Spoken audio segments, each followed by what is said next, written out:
గ్రామాల్లోకి వచ్చి పంట పొలాలను పాడు చేస్తున్న అడవి పందులను చట్ట ప్రకారం అంతం చేద్దామని పరిగి ఎమ్మెల్యే రామ్మోహన్ రెడ్డి అన్నారు.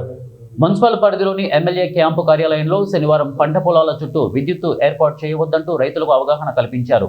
ఈ సందర్భంగా పరిగి ఎమ్మెల్యే మాట్లాడుతూ పంట పొలాలను రక్షించేందుకు వేసిన విద్యుత్తు కంచె రైతులనే బలి తీసుకుంటుందని తెలియజేశారు. పరిగి నియోజకవర్గం వ్యాప్తంగా సుమారు 6 మంది రైతులు పంటలను రక్షించేందుకు ఏర్పాటు చేసిన కంచెకు బలి అయ్యారని తెలియజేశారు. తమ పంటను రక్షించేందుకు విద్యుత్ కంచెను ఏర్పాటు చేసి పక్క పొలం రైతులకు కూడా ప్రాణాలను బలి తీసుకుంటున్నారని అన్నారు.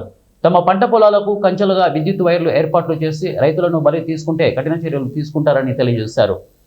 రైతుల పంట పొలాలను పాడు చేసే అడవి పందులు ఉన్న వివరాలను లిఖితపూర్వకంగా రాసి దరఖాస్తు చేసుకుంటే చట్టపరంగా ఏర్పాటు చేసిన షూటర్ ద్వారా అడవి పందులను అంతం చేస్తున్నారని తెలియజేశారు. రైతులు ఈ సదావకాశాన్ని సద్వినియోగం చేసుకుని తమ పంట పొలాలను కాపాడుకోవాలని తెలియజేశారు. అక్కడ మన తహసీల్దార్ గారికి ఇవ్వాలి.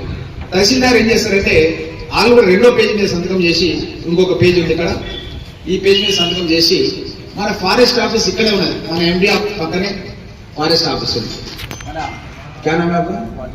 వాజిద్ అని మంచి ఆఫీసర్ ఉన్నాడు, సిబ్బంది ఆఫీసర్స్ అంతా ఉన్నారు ఇక్కడ. ఎవరో ఒకరు ఆఫీస్లో ఉంటారు. మార్నింగ్ నుంచి 10 నుంచి 5 వరకు ఆఫీస్లో ఉంటారు. పోయి ఈ 2 లెటర్స్ ఎవరైతే రైతు ప్లస్ స్పెషల్ ఆఫీసర్, ఇప్పుడు స్పెషల్ ఆఫీసర్ ఎలక్షన్స్ అయినాక సర్పంచ్ ఉంటారు, వాళ్ళు సంతకం చేస్తే చాలు, స్పెషల్ ఆఫీసర్ అవసరం లేదు. వాళ్ళు సంతకం చేసి వాళ్ళకు ఇచ్చేస్తే ఫారెస్ట్ ఆఫీస్ లో వాళ్ళు మన జమీల్ గారు షూటర్, వీళ్ళది ఒక 10 మంది టీం ఉంది. సజ్జనార్ గారు తెలుసు, ఆయన కూడా షూటర్, ఇప్పుడు మన హైదరాబాద్ సిటీ కమిషనర్.